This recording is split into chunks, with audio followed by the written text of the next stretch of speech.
Good morning. Hello. Welcome. Good morning. Good to see you.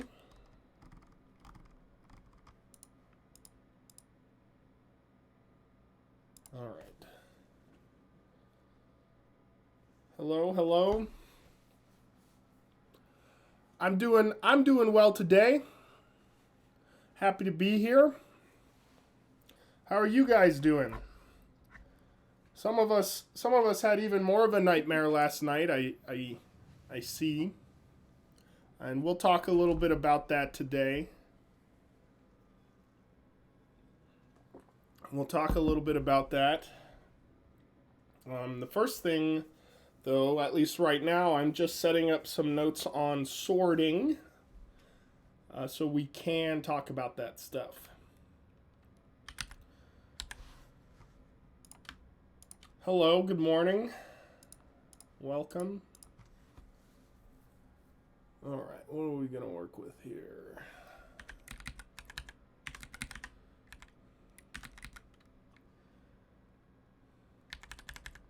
I guess we'll keep things simple.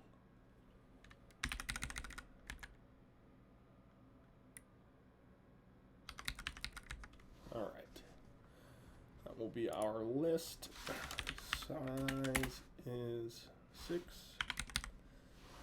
And the list of valid indexes.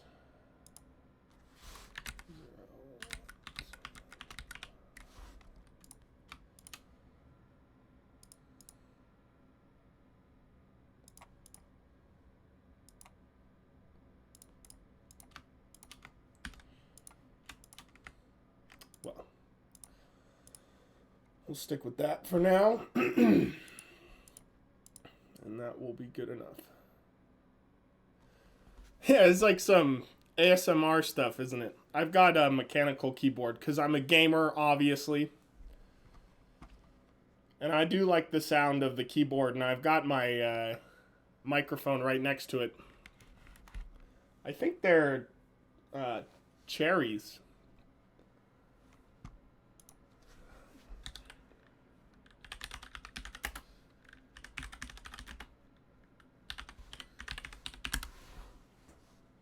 My gaming chair. I do not have a gaming chair, unfortunately. But it's a good one.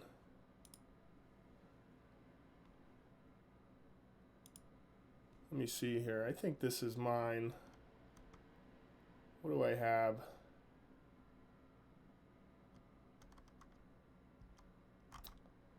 Yeah, I'm not sure.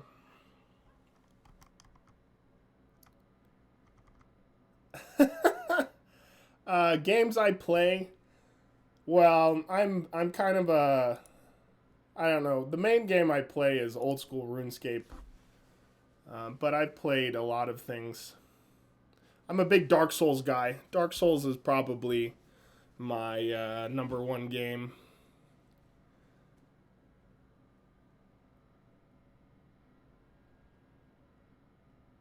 I used to play League of Legends. I was one of those people. Gaming cat tree with RBG lights. Yeah, you nailed it. No, I've never played World of Warcraft. And competitive games. Like I said, I was a League of Legends guy for a while. Hearthstone, I was kind of into, not so much anymore. That's really about it. All right, so it is 11:30, so we're gonna get started. The first thing we're gonna talk about is the assignment, because I do want to put some of you at rest, but I also kind of want to, I don't know, be a little bit of a parent, I guess, in some sense, because there's a few things I noticed that I wish would have been better. So the first thing that I'll say is assignment 1 was there was some confusion, right?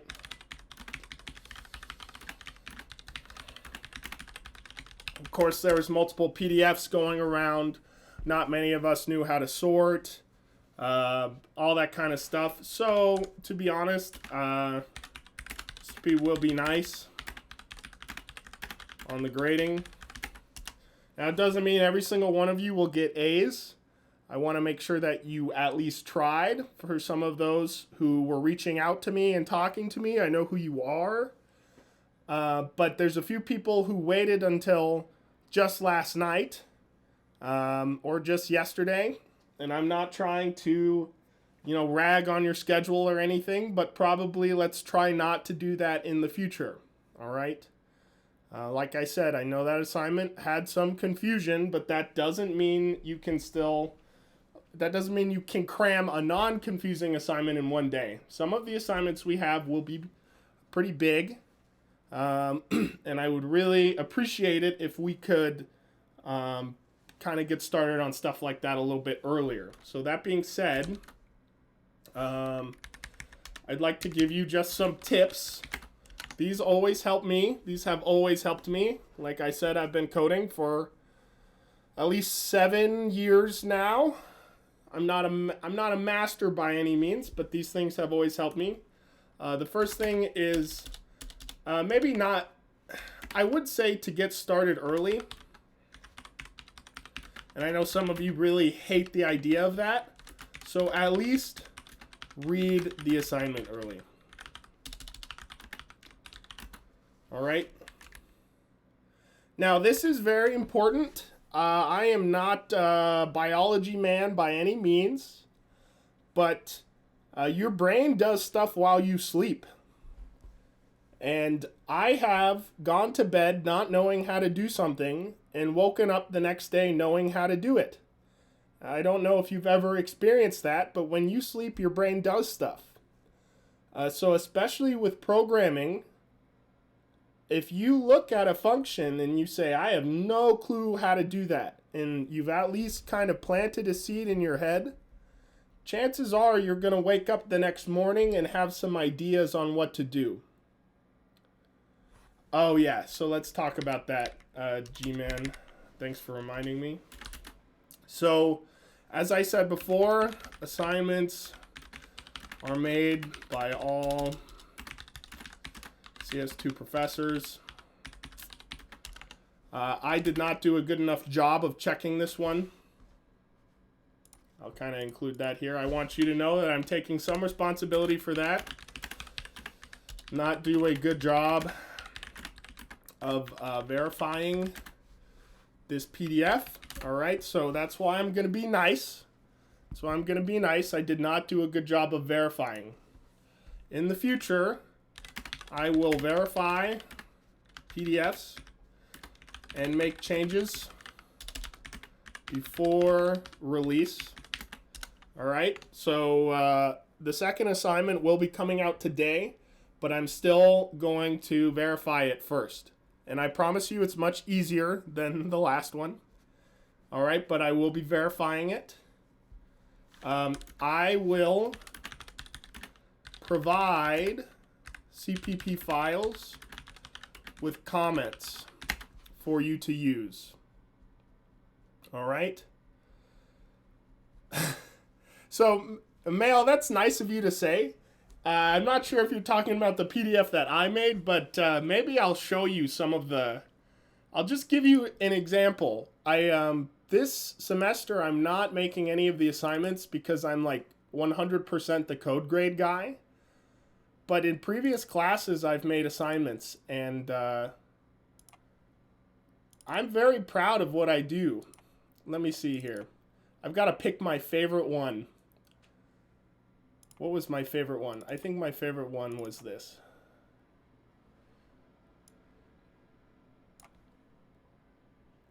So I may even, if one PDF happens to be so out there and I can't even understand it, I may replace it with something that I made.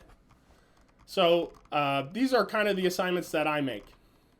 And look, they're so pretty and stuff, and they go in order. All right, so in the future, I'm going to make sure that all the PDFs are good. And because I want to avoid everything that just happened. All right, I understand that that was a mess.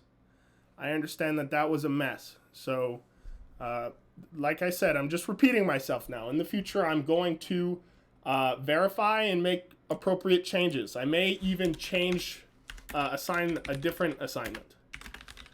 All right, if I can't even understand what's going on. All right. Now this thing here, I will provide CPP files with comments. So you won't always get maybe a skeleton code, but I'll at least send you a CPP file with just some comments so you can follow like a structure, right? I know that PDF I sent out a little bit later, though it may have been a little confusing. As Uchu said there, that flow at the beginning really helped you. So I'm going to make sure that there's a flow that at least gets out, all right? And make sure that there's some flow that makes it to you so that you can follow that flow. All right. I'll apply with comments or a flow. All right. So are you guys okay with that? With everything I've said, I'll just kind of repeat it. I'll be nice on grading assignment 1. All right. That doesn't mean you'll get an A. But if you tried, you're probably going to get a good grade. And in the future, I'm going to do a better job of this stuff, okay? Thank you for verifying. I'm going to do a better job of that stuff. All right. Back to my tips here. Like this thing here, at least read the assignment early, okay? At least read the assignment early. And then you can come to me with questions, you know what I mean? Last night, yesterday, I got very little sleep. And so last night I went to bed early, which was probably not so good for some of you, right? You guys were sending me message and I was snoring away. So if you get started early, you'll have more chances to ask me questions. All right. And then a few other tips I have. Always use Coutts. I posted that meme the other day about the debugger, and then there's the man there who's on the surfboard with the umbrella, and he's just using print statements. So always use print statements. You'll find oftentimes you can kind of identify places in your code where things go wrong. We'll also talk about Valgrind eventually. Some of you had some problems, and I asked you to use this program to help me. We'll be talking about that later. And of course, I'll just leave it at that for now. I do have one more tip, I know, but I'll have to come back to it. All right? So this is the most important one. So that's talking about the assignment. So if there's any other questions about that, here's what I'll also say this. If you don't get it into code grade on time, at least submit a working version to code grade, all right? Or not a working version, but at least put your code in code grade. Grid, so I know you were working on it.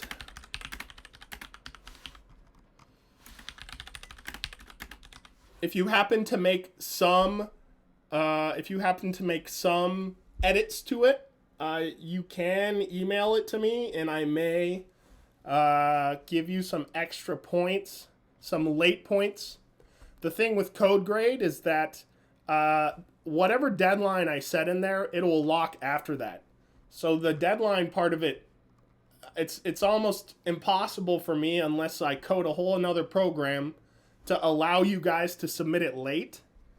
So if you have to submit it late, just email it to me. If you submit it to me more than a day after, though, I will not accept it.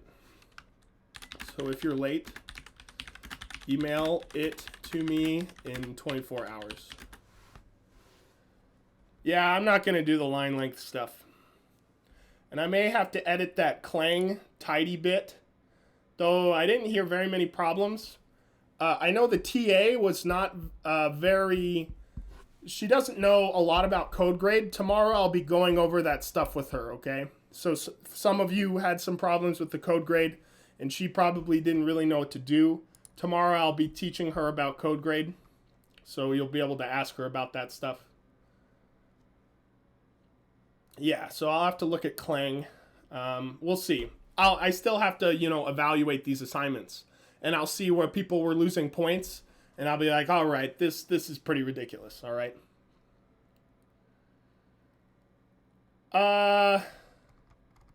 So Chef asks, is there such a thing as asking you or the TA too many questions? The TA maybe.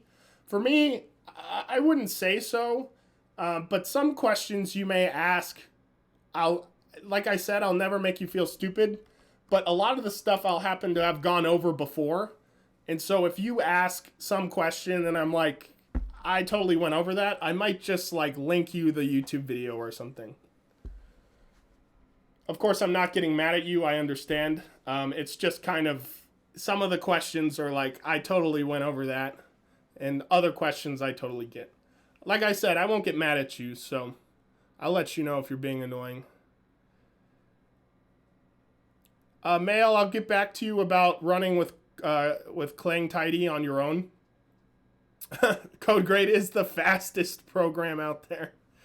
Yeah, I'll look into that. Let me take a note. Here. I don't know where to write it. I don't have paper sitting around me. I should get that fixed. There is a way. So I'll get back to you on that. All right. Yeah, don't worry about it. I always answer your questions. I don't really get that mad very easy. All right. So if there's no more questions or if there's any more, just let me know. And I'll just repeat it one more time. Future assignments, we're going to fix those, okay? So don't drop. Don't cry. All right, please hang with me. And then, yeah, Pig, why do I not want you connecting remote via VS Code? Because if you try to set up the debugger on the servers, the debugger installs like these little processes on the server. And the next thing you know, there's 20 people on the servers all using the debugger. And then your fellow classmate tries to connect to Bobby, and Bobby won't allow them to because there's not enough resources. Essentially, the debugger on VS Code, it breaks, yeah, that's exactly right. It breaks the servers. If you really want a debugger, I would use Visual Studio IDE. That way you can just use your own computer. All right. Whoops. I'm terrible at drinking water. All right, so before we get back to our classes stuff, I'm just going to go over sorting real quick since many of you don't know what that was. I don't blame you. In this class, we won't learn very many sorting algorithms. That's more of a 302 subject. But in this class, if you ever need to sort something, you are not allowed to use a library. You have to type it yourself, and you can always use bubble sort. All right, so I will be teaching you about how bubble sort works today. In this class, always use this.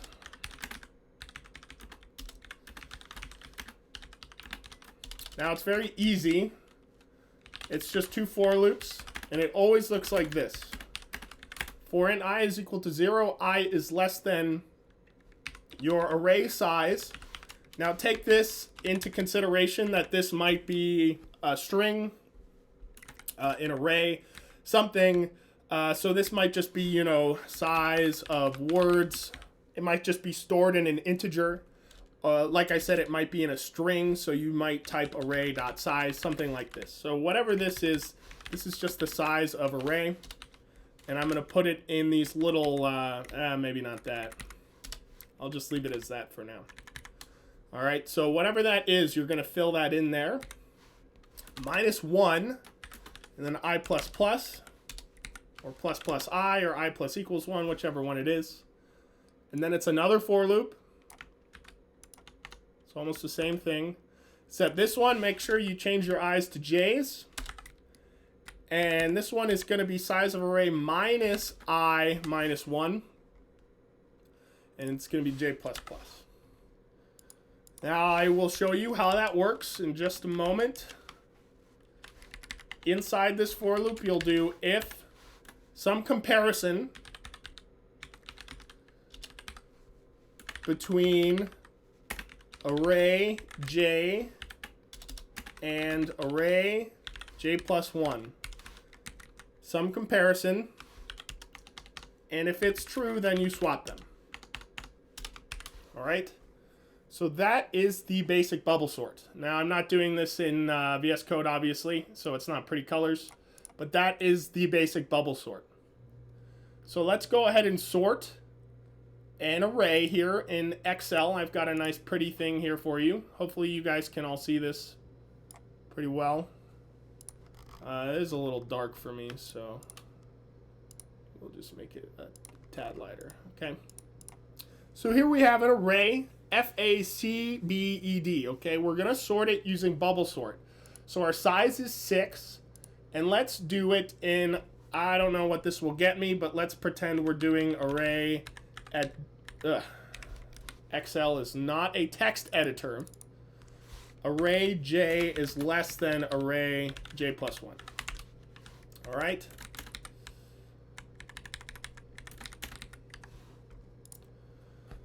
So the first for loop that we go into here, the first for loop that we do, let me make a file here. Where are we at? Today is September 2nd, 2021, 09, 02. Classes. And in here, I will make a text file. Sorting. Yeah.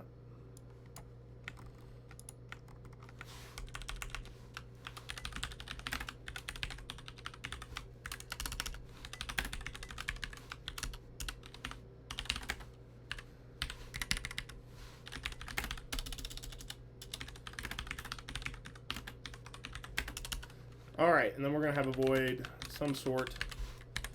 I guess called bubble sort. And what does it take? Well, it takes either the array or the array and the size. So in this case, if we're gonna do in the terms of what we're doing now, we're gonna have some car array, right? I'll just call it array to remain consistent, and then the size. All right. Now this is passed by reference, okay? All arrays come by reference, so just remember that. All arrays are passed by reference, and we'll talk about that later this semester. So what do? You come here, you press Control-C, you press Control-V, you highlight it, you press Tab, and then what is this? Well, that is going to be just the size. That is going to be just the size. And then I said some comparison between array j and array j plus 1. And I think I did this one if I check my Excel sheet. Yep. And then we're going to swap them, okay?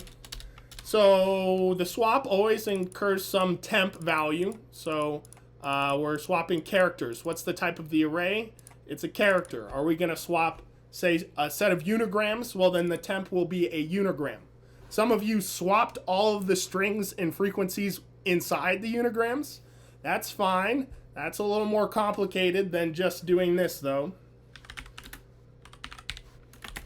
You say the temp value is equal to, say, array j, whichever one you're about to overwrite, and then you say array j is equal to array j plus 1, and then you say array j plus 1 is equal to the temp value.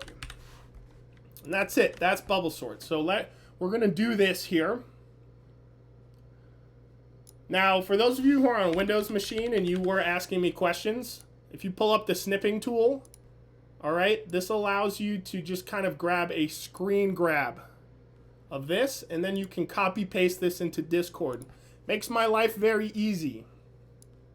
All right, so this is kind of what we're going to be looking at here. Oh, okay. So, here we go. We're going to be doing this. So the first thing we start at is I is equal to, yeah, and Discord does have inputs. Some of those I told you about. Let me show you.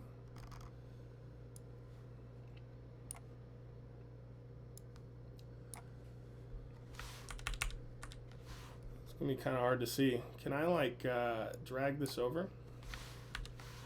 All right, we'll do it this way instead. Okay. So if I want to do it, I go up to my escape symbol, and I type these 3 characters that are right underneath it. It's on the tilde. I wouldn't call that a single quote. I don't know what that is. It's like I don't know what that's called. Someone tell me. I guess you can click the thing at the top, but if you just type those 3 symbols, the button to the left of the 1, that's great. And then in here, you can say my code here, and then close them with that same thing. And there you go. Everything is nice and pretty, okay? You can do that as well. I would really like it if you did that.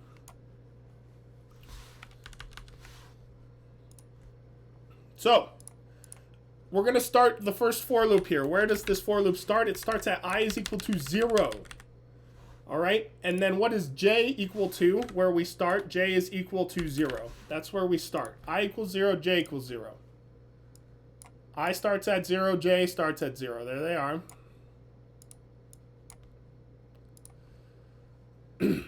Now, what are we going to compare? We're going to compare j and j plus 1. So tell me, what does j and j plus 1 equal? What are they referring to in the array?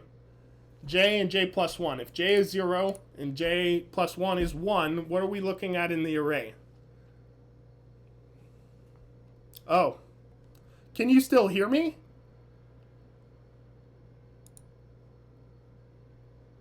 Okay, hold on.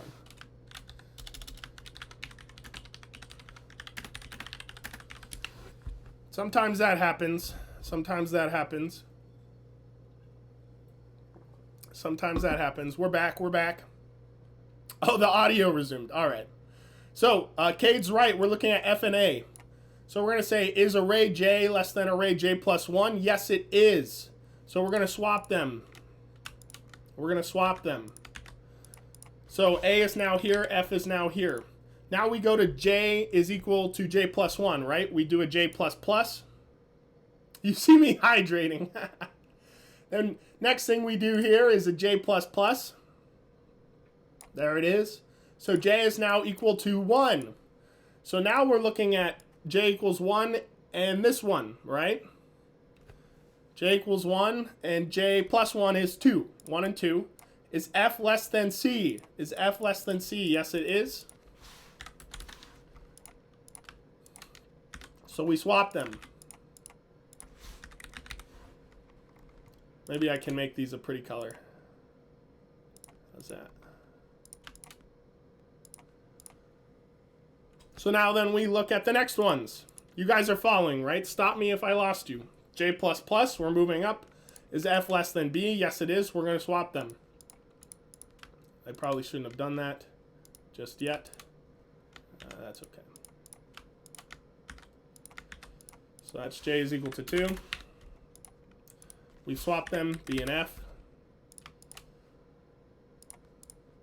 Now we check again here. Now we're at j is equal to 3. We look here. What are we comparing? This one's at 3. Yeah, so it's more, and I'm checking if array j is... Oh, you guys are so right. Okay, I totally messed up, guys. How's this? You guys, I messed up. Let's do it this way. All right, I was doing it this way, okay? I totally screwed up there. You're right. So I'm just going to swap it. We're going to do this instead. All right? We've saved it. You guys are right. Well, with letters, yeah, but all you have to do is alphabetical. Think about it alphabetical. And if that's a problem, then you go to the ASCII table.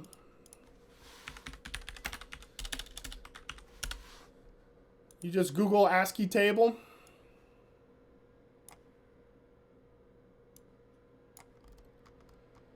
And then you go look at the letters here. There they are. A is 97, B is 98, C is 99, D is 100. I don't know what ad we're looking at right now, but A, B, C, D. Okay, so just go do that. I don't know why your anxiety's risen, but it's not that scary. Yeah, I'm sorry, guys. I'm so sorry. I fixed it. So let's continue on here. So now we're looking at these. F is greater than E, so we'll swap them.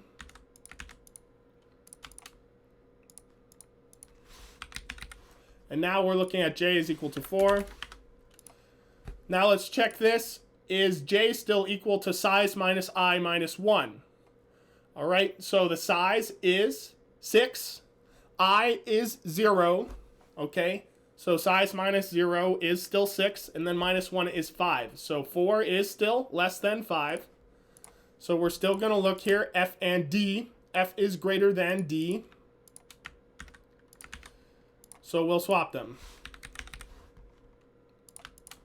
Now guess what? Now J equals 5 here. So we reset. Because now J is not less than size minus I minus 1. Now what happened here? The F bubbled up to the top. Why is it called bubble sort?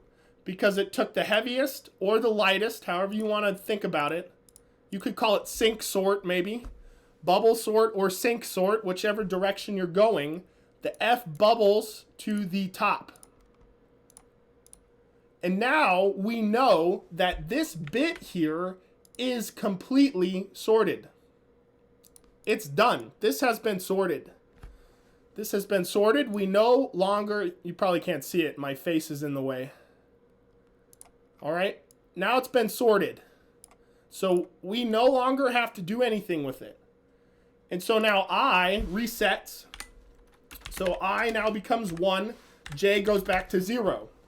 Now, how far are we going to go? Well, we're doing J is less than size minus I minus 1. So I is now 1. So 6 minus 1 is 5. Minus 1 is 4. So we actually never touch what's at index 5 anymore. Since it's already been bubbled up, this is no longer needed to be looked at. We know that it's the heaviest element. So now we go back through. So which ones are we looking at? We're looking at these. All right. Now guess what? Is A greater than C? No, it's not. No, it's not. So it stays the same.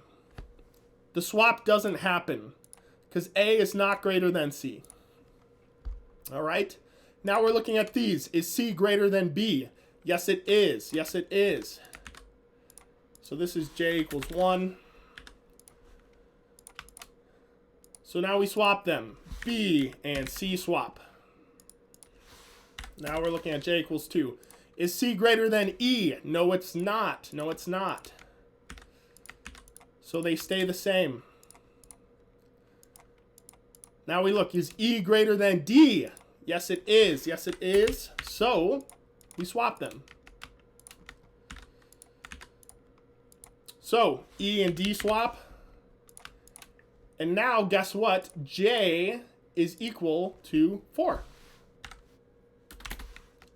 So now we're at that part again, right? Where we reset. Because we're going until size minus I minus 1. Size minus I minus 1. 6 minus 1 minus 1 is 4. Is 4 less than 4? No, it's not. So we're done. This has been completely sorted. It's been bubbled. Okay, so then we go through again. So I'm going to kind of just do a speed run now, okay? I'm just going to kind of do a speed run. So we start back at J is equal to 0. Excuse me.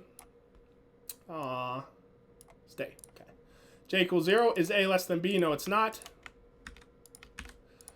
Or is A greater than B? No, it's not. A is less than C, right? It is like an inverted pyramid. That's exactly right. You'll see that the F and then the E. So it kind of, if we could speed run it here, just a little bit. I won't run through the whole bubble sort. Notice it's already done. So it checks A, C, D. So it kind of runs through the J's, and then this one gets sorted. And then it checks it again, and the C gets sorted. and then it checks it again, and the D gets sorted. The B gets sorted. I'm kind of, I'm tripping over my words here. And then we finally check it again, and the A gets sorted. So that's why we have 2 for loops. That's why we have 2 for loops. So the I, each for loop in here, so each for loop in here sorts one element. This is the bubble part. And then this is bubbling an I amount of times. Bubble up I amount of elements. So the I is responsible for kind of which element that we're bubbling up, and the J is responsible for actually bubbling it up.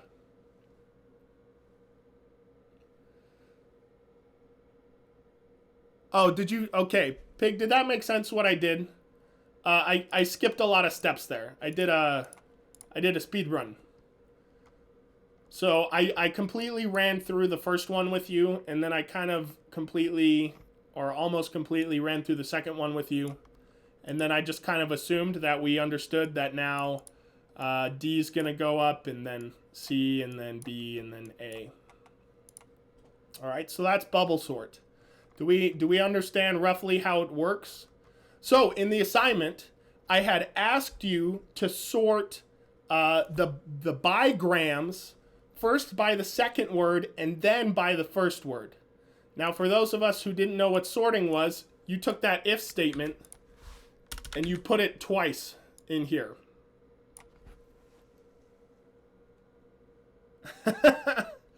Waffle, you're funny. You put the if statement in here. But when I say I want you to sort it twice, I want you to take 1 bubble sort, and then I want you to take 2 bubble sorts. And then this one would be the word twos. And then this one down here would be the word ones. All right. Now, Laylo there asks, what's the temp? So, this is very important to understand. I need the temp here. Why is that? I'll show you. Let's pretend we're swapping 2 elements. I just need like some free space. Let's pretend we're swapping 2 elements. We have the J element and the J plus 1 element. This one contains an A, this one contains a B. Let's pretend I don't have the temp variable. So the first thing I say is array J is equal to array J plus 1. That becomes B. And then I say array at J plus 1 is equal to array J. That is now equal to B. But it should be A, right? So you're required to have a temp variable over here to save this, to remember what it is. So when you overwrite this one, you can then reference this variable, and you can put it in here. And yes, Pig, CS is very cool. We just have to get past the part where we learn a programming language. All right, we just have to get past the part where we learn the programming language. Now, this sorting algorithm is very inefficient. There's much more efficient sorting algorithms out there, and you'll learn about those later. All right, bubble sort will take forever to run on a list with 1 million elements. All right. So, please let me know if you have any more questions about how sorting works. For the rest of the semester, when you want to bubble sort, you use this algorithm. And you're welcome for the visual. I'll always try to do that. I'll always try to do the visual. I use Microsoft Paint because, you know, I'm an alpha, so I hope you're okay with that. But don't worry, I'm very good at making Microsoft Paint diagrams.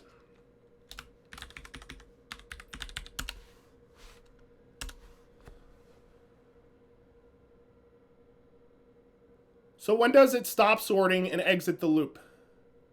So Nicholas, it stops sorting based off of these conditions. So this will go, it's kind of how it looks. So we say I starts at 0 and I is less than the size minus 1. And then inside of that for loop, we have j is equal to 0 and j is less than the size minus I minus 1. So I starts at 0. If we have a table, I starts at 0. And let's pretend that size is 6.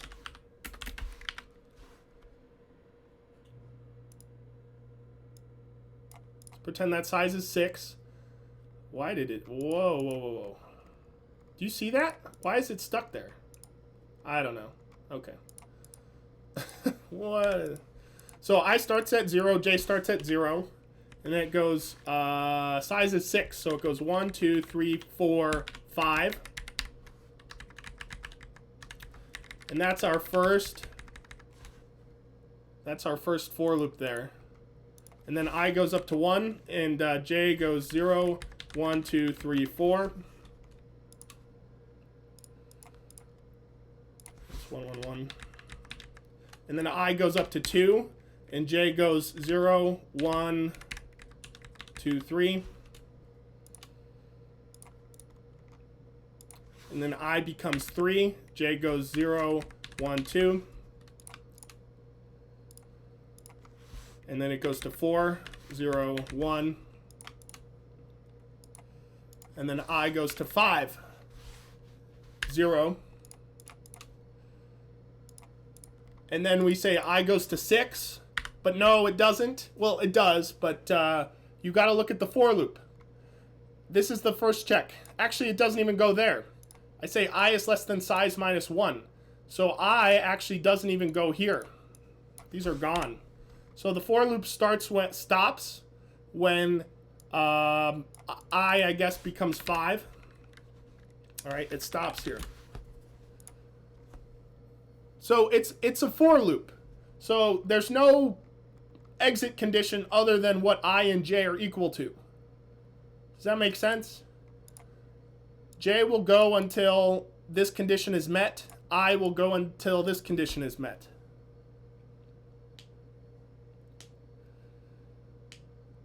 Yeah, Synthos, you can find a visualizer. You just have to Google it, I think. The purpose of subtracting size from the array, or of subtracting this, is because of the sort here. Because once we know that an element has been sorted, we don't have to check D and F with each other again. We know that D and F already got swapped at some point.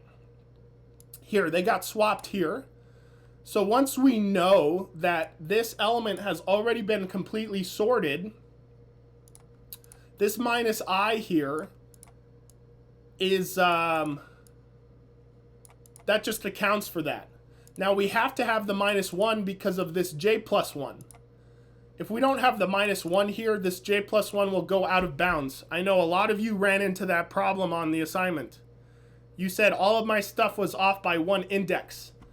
Why is that? Because when you were doing the bigrams, you were accessing an element at +1, but you didn't subtract -1 from the size, so you went out of bounds.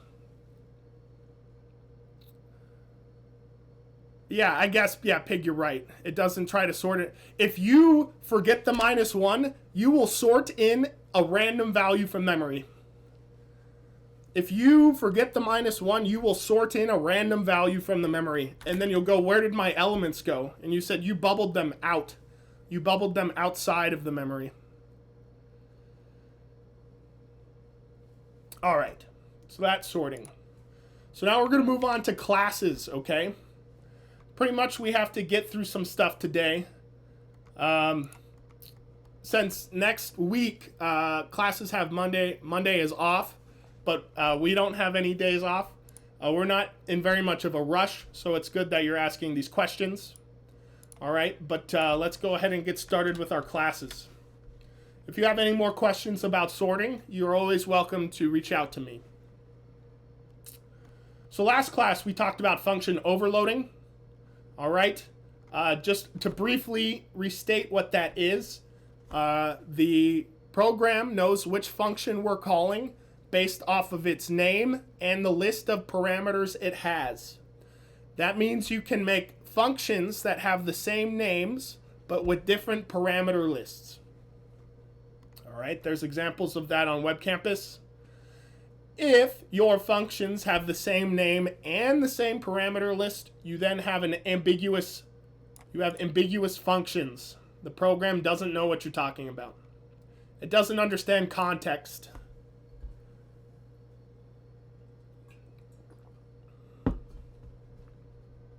All right. So that was function overloading. Now we started talking about classes very briefly. So with object-oriented programming, let me see here. I don't think I did that. Everything looks right. I kind of changed the notes up here just a little bit. But with object-oriented programming, it's just a programming style in which we package our data and our methods, which we call them functions. I'll get to that later. Together into their own data types.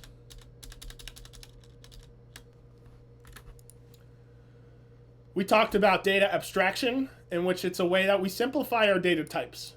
We will hide all of the features that a data type shares. I talked about a bird last time. Let's think about a car. A generic car. Most cars have 4 wheels, at least 1 door. They have at least 1 seat. They have a steering wheel, and it's likely they have pedals. Okay? What's different about cars? What kind of engine is in that vehicle? Is it a manual or an automatic?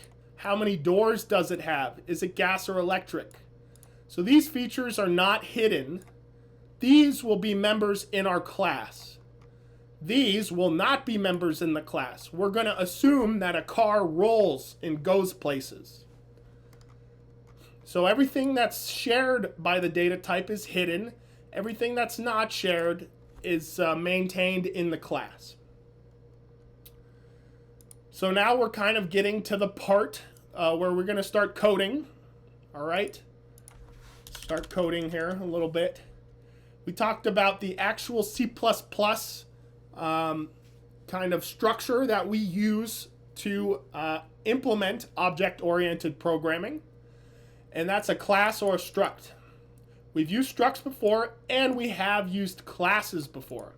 We talked about that. These are some of the classes you may have used. I said vectors maybe, and string streams. All right. But you've definitely used these. I know that you have. These are classes. So before I continue on here, I have the idea. I know where I'm going. I just want to make sure I follow my notes so I don't go off on a tangent, because it's likely that I may do that. So let me just make sure I stay on subject here. It doesn't look right.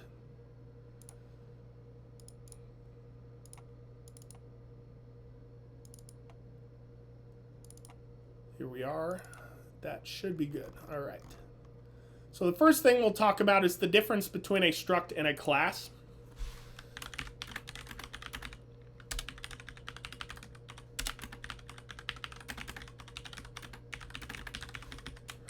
Well, there's only one difference.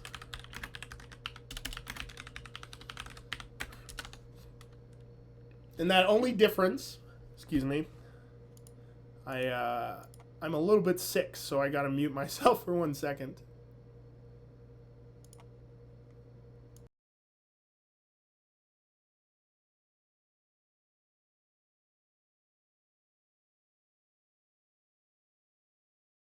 I don't want you guys hearing me blow my nose or anything.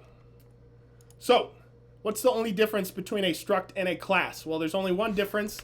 It's the member access the member access specifier. The default member access.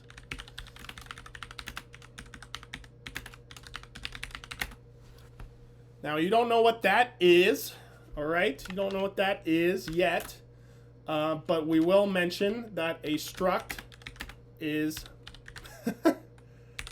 struct is public by default. Now, you don't know what it is yet. Just remember the words. a class is private by default. Okay. So we're going to talk about a member access specifier. First thing we'll talk about is a member. What is this? Does anyone know what I'm talking about when I have a member? So let's kind of pull up some code here. Let's make let's go ahead and make a file for us to follow. So we can kind of go piece by piece here. So think about your unigram and your bigram struct. What are the members in there? What are the members in your unigram or bigram class or struct? Well, just call them objects. We'll be short about that. Let's just call them objects. So we're going to pretend that we have a class unigram. The word and the frequency, that's right. So we've got a unigram. And you've got a string in here, which is, say, a word. And you've got an int in here, which is, say, your frequency. These are members. This is a member. We'll call these a member variable. It's a member of the class, just like you're a member of your, just like you're a member of your, I don't know, fitness club or whatever, a member of the university. Oh, this word here is a member of the class unigram. That's what a member is. All right. So it's any variable or function. Is any variable or function that belongs to the class. I'm going to refer to it as object instead. Now, a struct and a class are both ways of making objects, all right? I'm being picky here. We'll stick with struct or class. All right? That's what a member is. So what is a member access specifier? What is that? Well, basically says, I'm going to refer to these as MAS, M-A-S. A MAS specifies who has access to our members. So, yeah, you both said dot, I guess. I was wondering what you meant by that, Uchu, but I see what you mean. There's the accessing member operator. How do we access the members from outside of the class or struct? We do that through the dot operator. Now, I'm talking about this other thing, how to access the members. We're not talking about how to access them. We're actually talking about there's something else called a specifier that tells us who's allowed to access that. That tells us who's allowed to access that. So I'm going to give you an example of this. So you've always been able to do this with structs. You've always been able to do this with structs. So whenever you want to, say, access the members within that class. So when we declare, I'm going to just kind of get my, okay, so Top Wolf is ahead of me. The terms you're looking for are private, public, and protected. So that's what we're talking about for those of you who are ahead of me. We're talking about private, public, and protected. And I'll just talk about those in a second. Now, I said that a struct is public by default and a class is private by default. So the first thing I want you to know is when we declare a struct or class, we'll refer to it as an object. So it's kind of just English. It's kind of just English. I don't know where I want to put this. Probably here. When we declare a struct or class, and you might refer to them as variables, we call this an object. All right, we call this an object.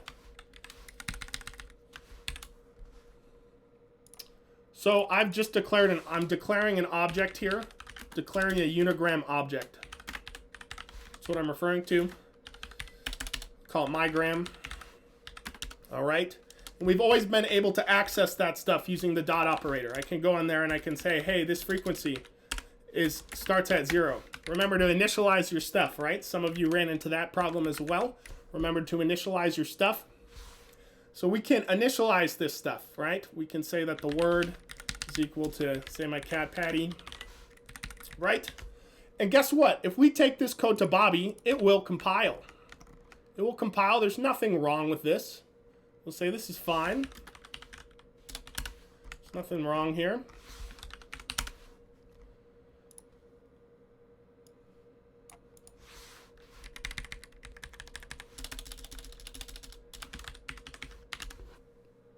Compiled, right?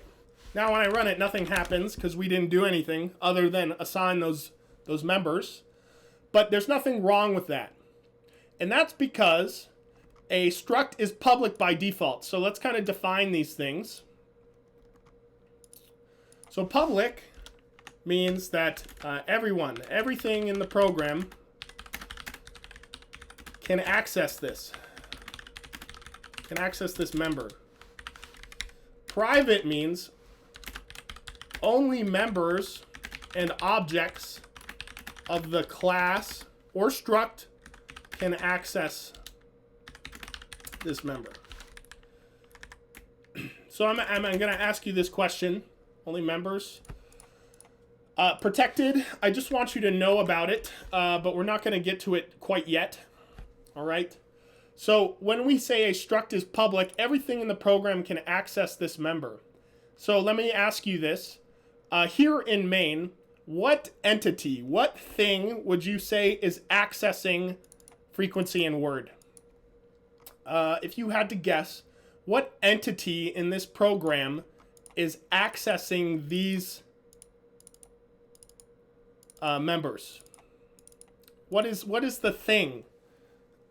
And let me see. Giovanni, I will get to that in a little bit. Restricting access is very important, in fact. And I will talk about that shortly. Mail, you're completely right. Main. Main is accessing these. It's main. It's main. Now, mygram is the object. So main is accessing these members. Mygram's members.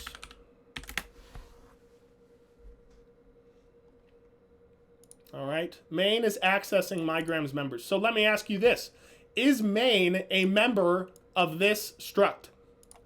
Is main a member of this struct?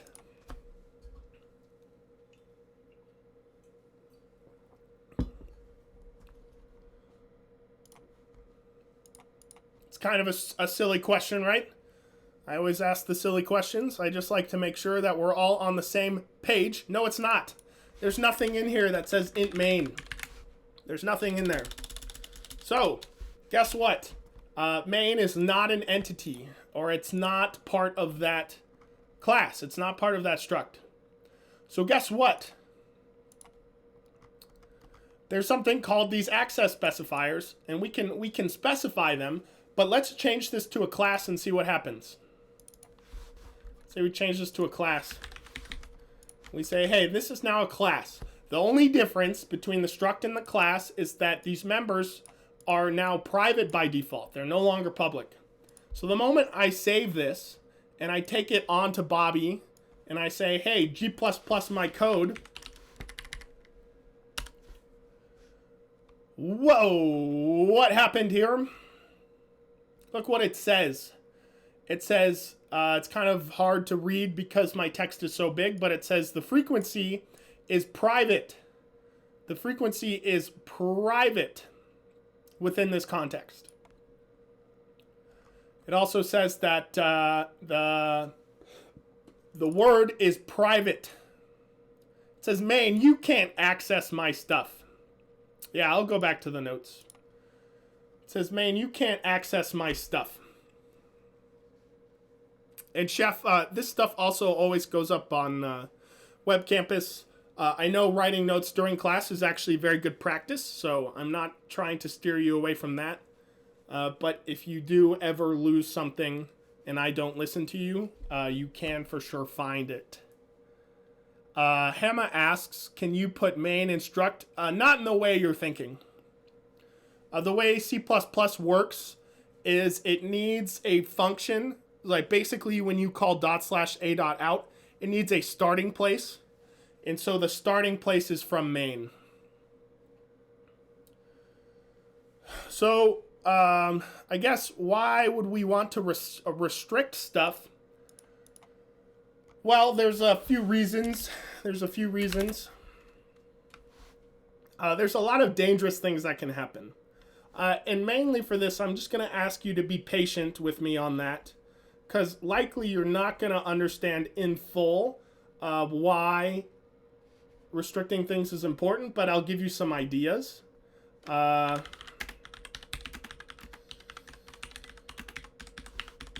Let's say, for example, we're making a dice class, or well, I don't like that one.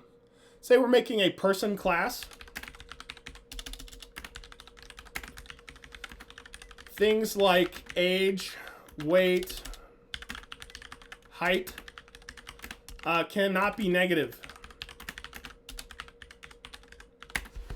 So if I had, say, something like age in main, or I had something like age, and this was a publicly accessible member, in main, I could just change this to some negative value. But if I made this private, and then I declared something, a member function that was public, that allows you to change the variable to something that's within range, you're kind of making things safer. So let's talk about that. That'll be, say, our next little example. Let's make a class person. And for those of you who know what an unsigned variable is, just kind of ignore this little bit here. Let's pretend that we're just going to use an int for this person, say age. Say I have a string name.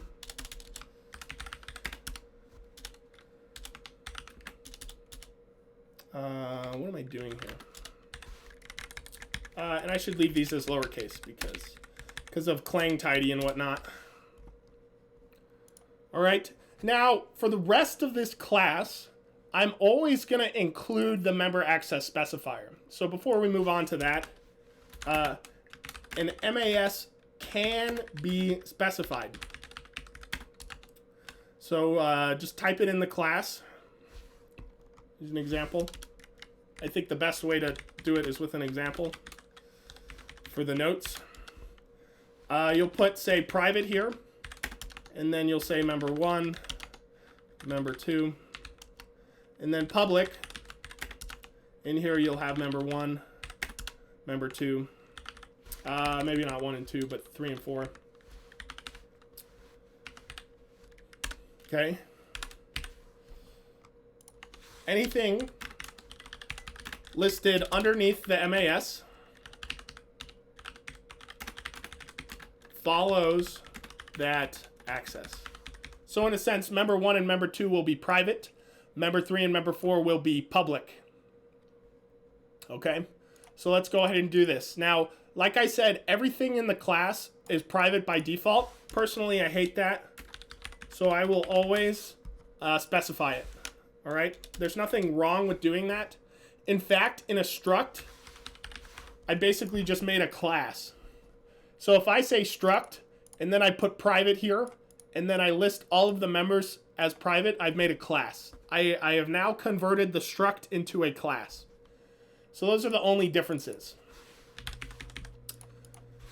But like I said, I will always include this because it helps me understand better. I don't want to assume everyone always knows what I'm talking about. I'm just going to tell them. I'm going to say, hey, these are private, and whatever these are public. So let's pretend that now we have a function in here. Now this is going to answer some people's question. I think Nick in particular, when someone had asked me why some things have parentheses on them and some things don't. Well, things that have parentheses on them are always functions, right? So I can have functions in this class.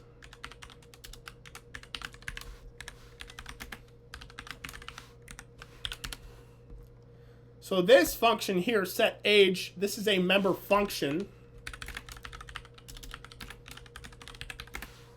And what it's going to do is it's going to set the age of, say, our object.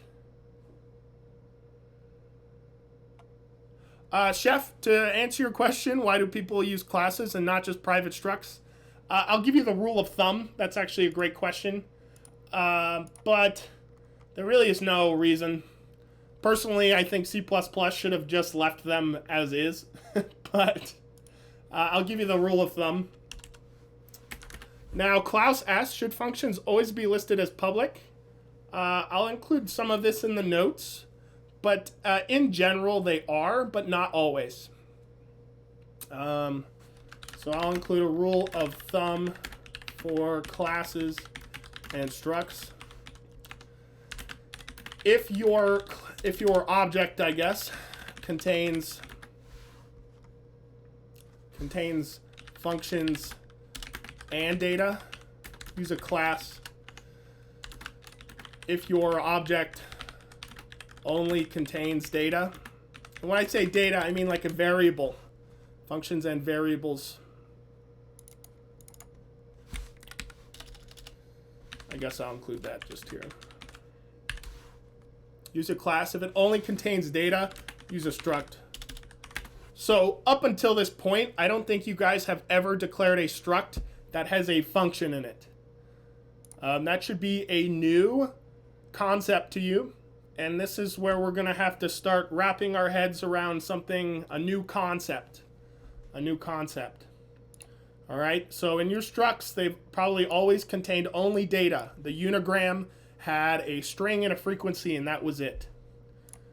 In a class, if it has functions, we should make it a class. Lalo asks, do you still need the function prototype if it's in the struct? I will get to that next class. There is a way to do that. But for now, I just want to stick with this. So I will answer that question next class. There is a way to do it. To answer your question, yes, there is a way to do it. But some of you know that in main, maybe some of you don't, you've always done something like this, where you put the prototype up here, and then down here you put the definition. That's not a requirement, just so you know.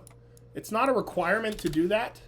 You can actually put the definition here, and everything will be okay. Did you guys know that? I just want to check. I know some of you know that.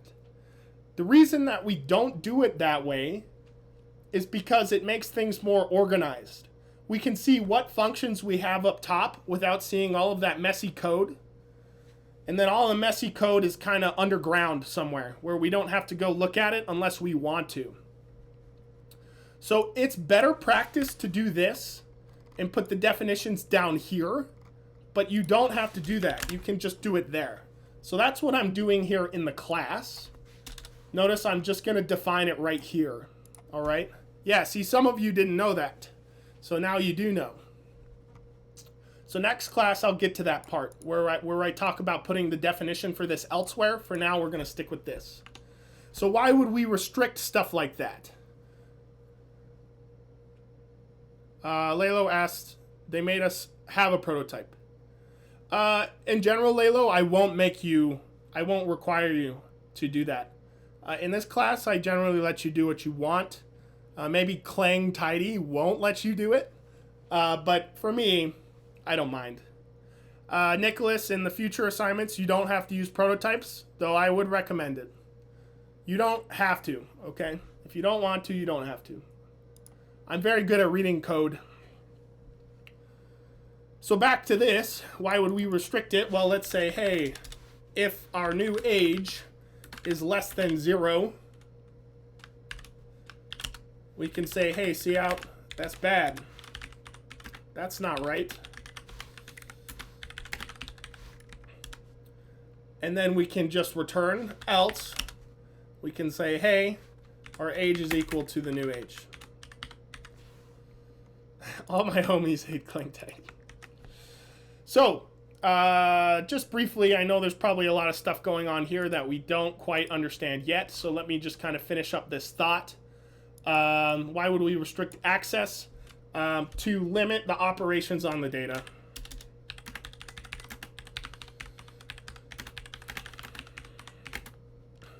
Only what we want.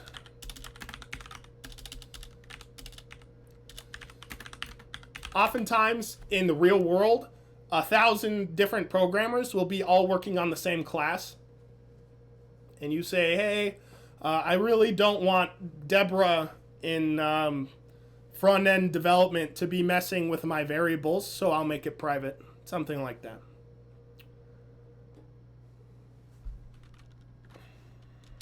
This is a safe coding practice. So let me check my notes here so I stay on subjects here. Stay on, yeah, that's what I'm asking here. And I'll make these all pretty, of course I will. I always do.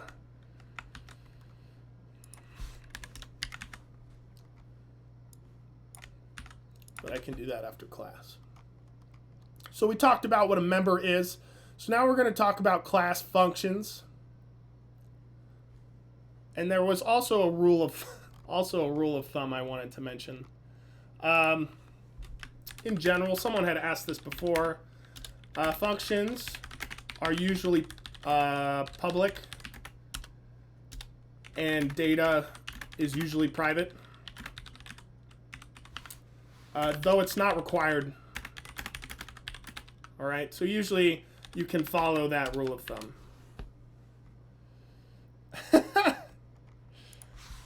You guys make me laugh. All right. So let's talk about a member function now. This is kind of where we're getting into this because you've never dealt with these before.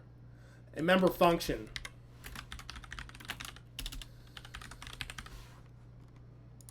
These are functions that work with the class only. All right. This means that member functions have access to an object's data. So look at this. Let's just kind of do the example first before I ruin it with words. Notice the age and the name in here are private, but we do have a member function here. So down here, I'm going to declare my object, say person Deborah. All right. And let's say Deborah is 30 years old. Now, so you might say, hey, I want Deborah. Geez. Now look at this. IntelliSense is very smart. So some of your IntelliSense doesn't work, I know. When I press dot though, it's going to show me everything that I'm allowed to do. Notice that the set age is the only thing I have access to here. But up here, I don't think there's anyone in this class named Deborah. Please tell me if I'm offending you, because I don't mean to. I'm just using an arbitrary name. But notice that these are private, okay? These are private, so I can't just put this here. IntelliSense is not going to recommend it to me. It's going to say, well, now it does, but that's because I ruined it. It's because I ruined it. It's because IntelliSense determined that I'm a rule breaker. IntelliSense determined I'm a rule breaker, and it said, all right, I'll show you what you want. But, of course, when I bring it over here to G++, it's going to say, hey, main doesn't have access to this age. But everything that's a part of the class has access to it. So if I want to do this, I can say set age here. Now, what does this look like? What does this look like? This looks like what? String, my string, cout, string.length. Look, the colors are the same. So what does this say? This does not, we're not allowed to go in here to this, not string, sorry. We're not allowed to go into this string and say, I want your size variable. The string says, no, you're not allowed to manipulate that because the size of my string depends on how many characters I have. So only I, the string, will manipulate this size variable so that I can keep track of exactly how many characters are in my array. If you're allowed to change the size, you could really mess with it. So you're only allowed to access it through a member. It says, I'll let you, here's my read-only basically. This is a read-only thing, right? I'm not allowed to change the size, but I can read from it. Is it making sense though? I know that it might not click completely. We've got some more classes to spend on that. But that's what this is. So in here, I'm allowed to set the age of Deborah. Now, if I put a negative value, here, I've made it so the class is equipped to deal with those things. Basically, I've made it so that class is equipped to deal with those things. So look, I've got the that's not right message. And yes, to answer your question, Synthos, is the set age function considered a member? Yes, it is. So set age is considered a member because it's within the class. And so this function has access to these members. Main does not have access, but this function does. And so when I try to put in a negative value, check this out. I've equipped it to deal with it. And I said, hey, you are not allowed to set my variable to a negative value. This is a person that cannot be negative age.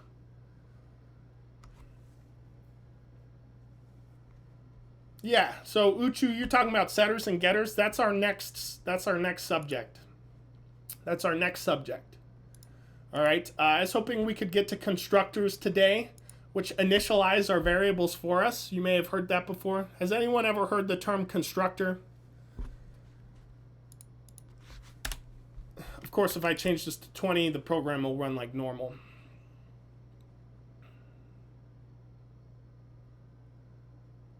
To answer your question, Synthos, no. Mail asks, public can access it, but main can't. So just be careful with your words there. Public is not a thing. Public is just it's just a specifier. So private says that these things can only be accessed by the class. Public says that these things can be accessed by anything. So main has access to this because this is the only thing that's public within the class. Main does not have access to these because they're considered private. So public and private aren't entities, they're just labels. This is label. It's like I'm open for a relationship or I'm not open for a relationship. It's just a label. Yeah, so yeah, you got some of you have heard constructors and destructors. So that's our next thing, okay? Yeah, Klaus, you're correct. Constructors initialize the values. So that's our next subject, and we'll talk about that next class. Pig, don't worry, because we're learning about object-oriented programming, so we're learning everything from scratch here. All right? At this point, we're out of time. So today we talked about the assignment, sorting, and a little bit about classes. All this stuff will go up on Web Campus. The video will go up on YouTube. The assignment will be releasing tonight. I promise that I'll give you ample time to do it. Since we're not completely done talking about classes yet, I'm not going to make it due on the weekend. I'll make sure that it's due after the time we complete everything. If we don't complete everything, I'll be sure to extend the assignment. Just know that the assignment will go up tonight, and if you want to look at it, you're welcome to. But by no means do you have to worry about it until we've actually completed our talk about classes, all right? So next class, we're going to finish our class notes. We're going to hit the ground running, and we're going to talk about constructors, destructors. We're going to talk more about public and private and stuff like that. Okay? So that's all I have for class today. Thank you for coming. Thank you for talking to me. That's my favorite thing. I love to see your little colorful names in the chat. It makes my day. All right? Come to office hours if you'd like to chat with me or send me a message.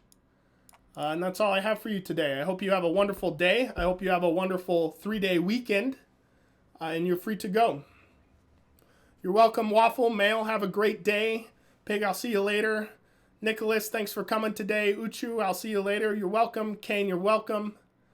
Pig, put your socks back on. Fuzzy, I will hydrate. Here you go. YCS, have a great day. I'll check memes. Yeah, I added that channel. Go check it out. I think I'm funny. Klaus, have a great day. Oyman, you're welcome. I'll see you later. Turbo, have a great day. Kate, I'll see you later. Hamma, thanks for coming. Synthos, thanks for coming. Top Wolf, you have a great day. Nick and everyone have a great weekend. Young, I'll see you later. Chef, you have a great day. And Giovanni, you have a great day. Thank you, everybody. I'll see you later.